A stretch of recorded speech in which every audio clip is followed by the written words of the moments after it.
Jejak Rasul meneruskan pengembaraan menjejaki kesan kegemilangan Islam di Tanzania.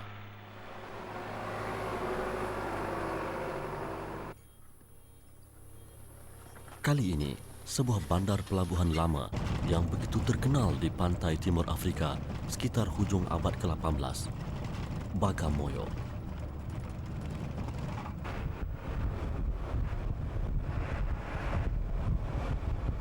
Bagamoyo terletak 70 km ke utara Bandaraya Dar es Salaam.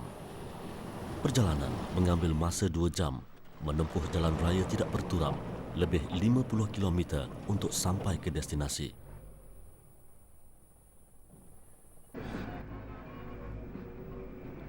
Bagamoyo hari ini hanyalah sebuah pekan kecil yang dihuni kira-kira 5,000 orang penduduk. Sekali pandang, bandar ini tiada apa istimewanya. Benarkah ia pernah menjadi tumpuan pedagang dari Afrika, Timur Tengah dan Eropah seperti yang diceritakan?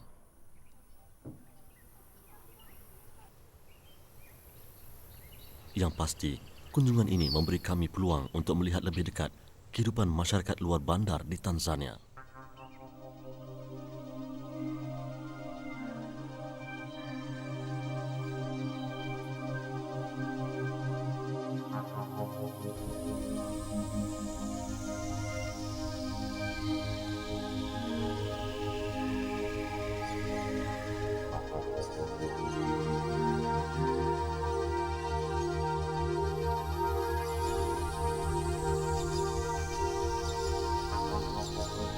Akhir kurun ke-18, Bagamoyo terkenal sebagai pusat perikanan terbesar di pantai timur Afrika selain Zanzibar, Mombasa, Malindi dan Tanga. Kononnya satu masa dulu di sepanjang pantai Bagamoyo, beratus kapal serta bahtera pedagang berlabuh menunggu giliran mudik ke dermaga untuk menurunkan barang dagangan masing-masing. Rasanya, sakibaki kesan sejarah itu masih kelihatan hingga ke hari ini.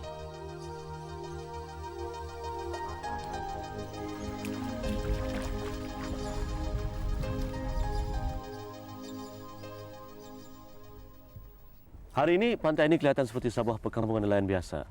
Tetapi sebenarnya satu masa dulu, ini ialah lokasi sebuah pelabuhan perdagangan bertaraf antarabangsa membentuk jaringan perdagangan sehingga ke Basrah, Goa dan gugusan Kepulauan Melayu. Inilah Bagamoyo. Bagamoyo ketika itu bolehlah dianggap seperti Dar es Salaam pada hari ini. Namun sejarah mengubah segala-galanya.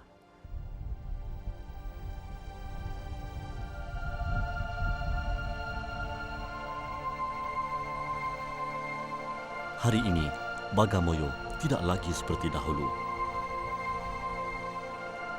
Namun ia masih lagi mengekalkan ciri-ciri maksud Bagamoyo yang menjadi punca tempat ini dinamakan sedemikian. Bagamoyo bermaksud lay down my heart, di sini hatiku terpaut. Hamba abdi menganggap Bagamoyo tempat yang begitu tenteram sebelum mereka berhijrah ke benua lain. Di sinilah pusat transit terakhir hamba abdi yang datang dari tengah benua Afrika sebelum mereka dihantar ke Eropah dan Amerika Utara. Islam pernah muncul sebagai kuasa yang digeruni menakluki sebahagian besar pesisir pantai timur Afrika yang berpusat di Zanzibar dan Bagamoyo. Sultan Abdul Majid dan Sultan Bergash memerintah sekitar tahun 1870 hingga 1880 meletakkan Bagamoyo di peta perdagangan dunia. Bandar lama Bagamoyo masih boleh dilihat hingga hari ini. Ia dianggap pekan mati dan tidak bermaya kecuali jika ada pelancong luar yang datang menjengah. Tidak banyak yang mereka tahu tentang dunia luar kecuali apa yang sekali-sekala dapat ditonton di kaca TV. Dan apa yang didengar tentang Bagamoyo hanyalah masyarakat pribuminya yang hidup dalam keadaan serba kekurangan. Ada disebut kononnya masyarakat kecil di sini saling mengenali satu sama lain sehingga orang luar mudah dikenali. Bandar ini menurut catatan sejarahnya dibangunkan oleh seorang Arab bernama Abdullah Marhabi pada tahun 1860. Struktur bangunan yang dibina banyak bercirikan seni bina Oman dan India. Tiada usaha pemuliharaan kelihatan dijalankan bagi memulihkan bangunan yang telah uzur dan rosak. Abu Zar dibesarkan di Bagamoyo. Kami menemuinya ketika dia sedang berurusan di Pekan.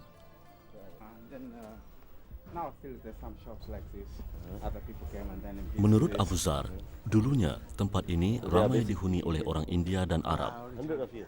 Sebab itu pengaruh Arab dan India menonjol pada seni bina bangunannya.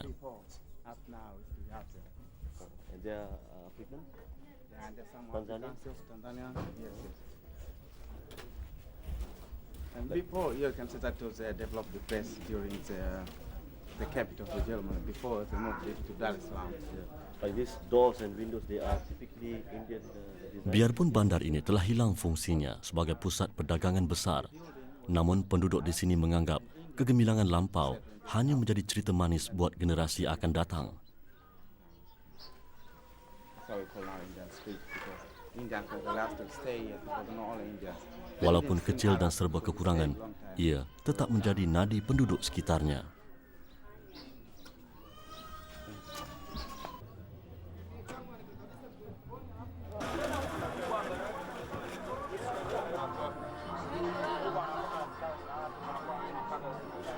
Beginilah Pekan Bagamoyo hari ini.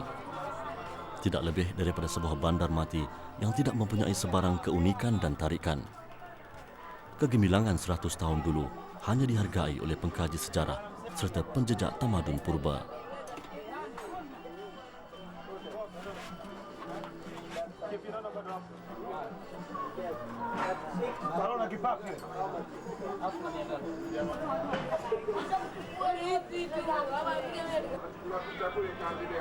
Namun, bagi penduduk Bagamoyo, tanah tumpah darah mereka ini masih mengekalkan kemasyhuran silam.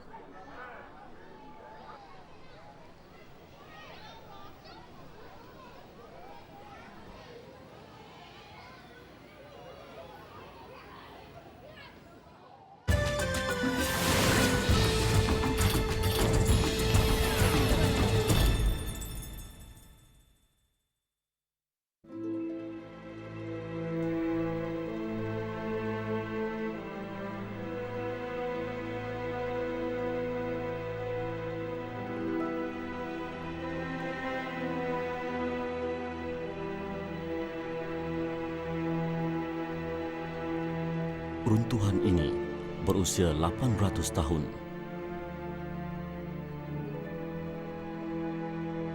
Sebenarnya, ini ialah tinggalan masjid lama, dipercayai tertua di Tanzania.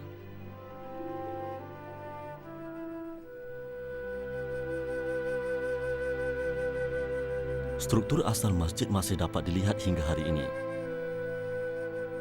Kewujudan Koile Ruins, tapak runtuhan masjid ini, menjadi bukti Islam telah sampai ke Timur Afrika seawal kurun ke-13 lagi.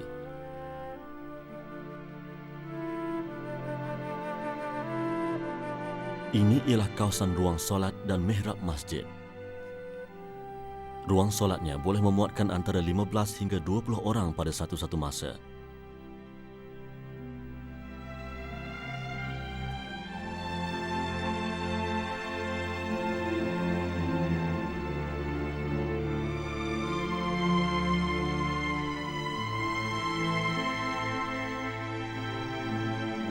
Batu ini terletak bertentangan dengan sebuah perigi yang telah tertimbus. Ia dipercayai batu alas untuk jemaah menyempurnakan wuduk.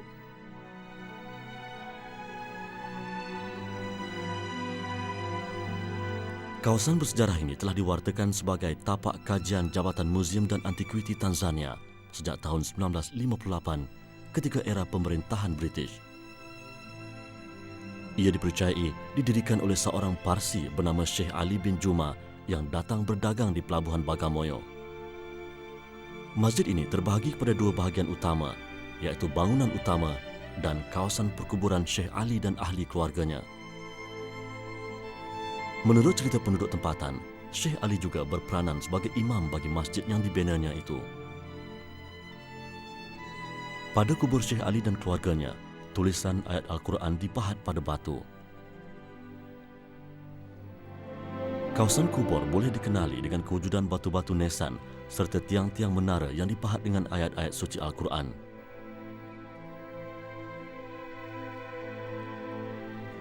Syekh Ali dan keluarganya bukanlah tokoh pembaharuan Tanzania yang menatang kekayaan harta benda buat penduduknya.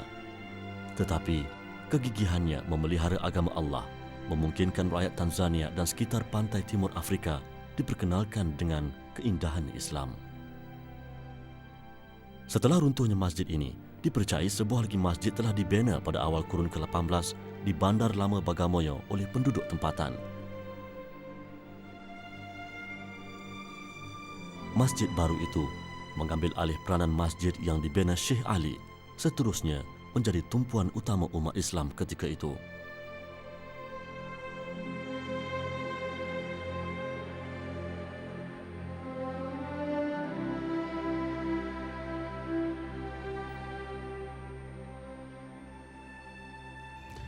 You know, after this mosque fall down, they built another one, as I told the second from 15th century.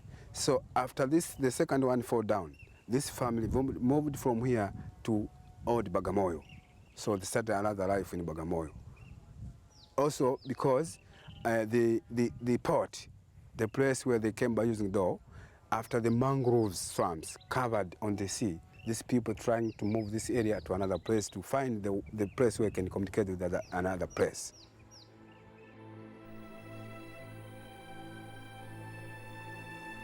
Makale Nyare, penjaga kompleks sejarah Koile Ruins, membawa kami ke sebuah lagi tapak runtuhan masjid yang terletak hanya beberapa meter dengan masjid pertama yang dibina oleh Syekh Ali. Menurut Makale, masjid kedua ini dipercayai dibina oleh ahli keluarga Syekh Ali setelah runtuhnya masjid asal akibat dilanda ribut kencang.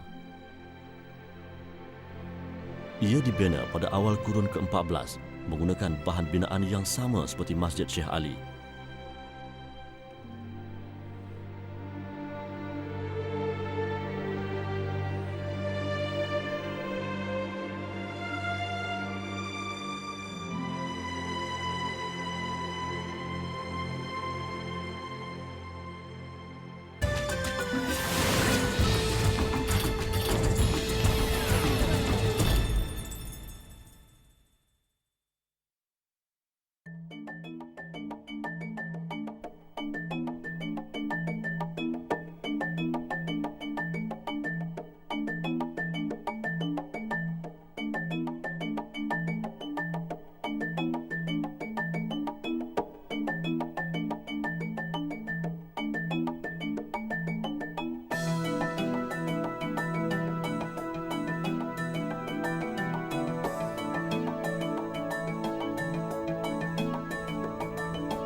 Menjejaki kegemilangan Islam di bumi Tanzania memaksa kami mengkaji sosio-budaya masyarakat tempatan.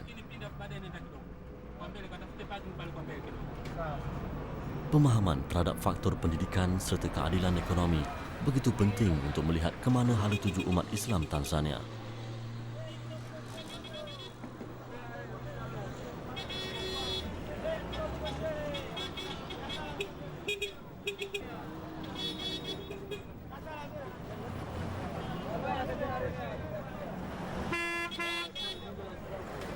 Taraf hidupnya rendah menghantui majoriti umat Islam di sini untuk menjadi umat contoh seperti yang dituntut oleh Allah Subhanahu Wa Taala.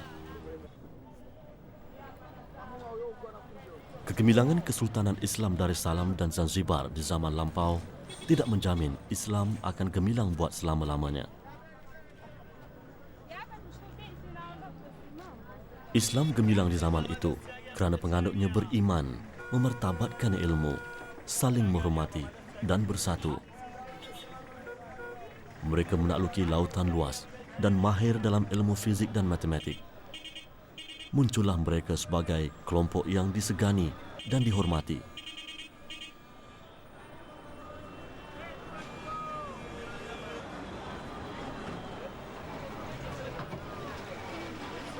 Umat Islam sewajarnya dibulatkan dengan wadah yang satu dengan menepikan perbezaan etnik, warna kulit dan bahasa. Hanya dengan berpegang kepada ajaran Islam sebenar, umat Islam akan dihormati.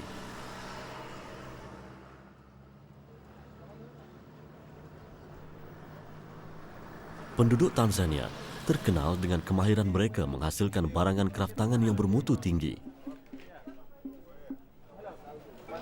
Sesuatu yang menarik jika berkunjung ke Darussalam ialah pusat membuat kraftangan dan cenderamata di pinggir sebatang jalan. Di sini, segala jenis barangan kraftangan dibuat secara beramai-ramai di tempat terbuka.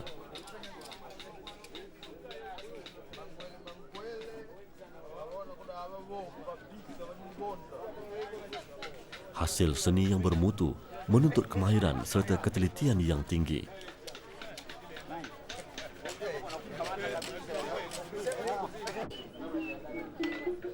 Bagi kaum wanita pula, tangan diulit dengan jarum dan benang bagi membuat cenderamata berbentuk sulaman tradisional Tanzania.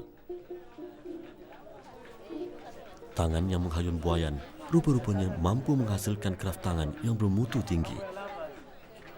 Malah, tangan yang menghayunkan buayan boleh menggegarkan dunia.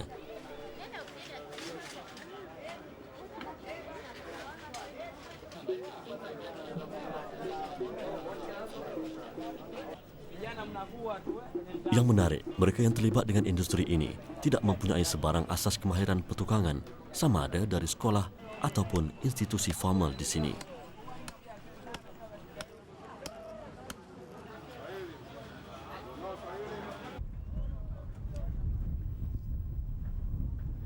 Berada selama beberapa hari di Darussalam dan Bagamoyo membuatkan hati menghargai keselesaan di tempat sendiri. Bak kata orang, lebih jauh berkelana di negara orang, lebih banyak yang dirindui di negara sendiri. Pengembaraan kami di negara Afrika Timur ini belum lagi berakhir. Dalam episod seterusnya esok, Jejak Rasul meneruskan pengembaraan ke sebuah pulau eksotik di pesisir Tanzania.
Monica? Monica?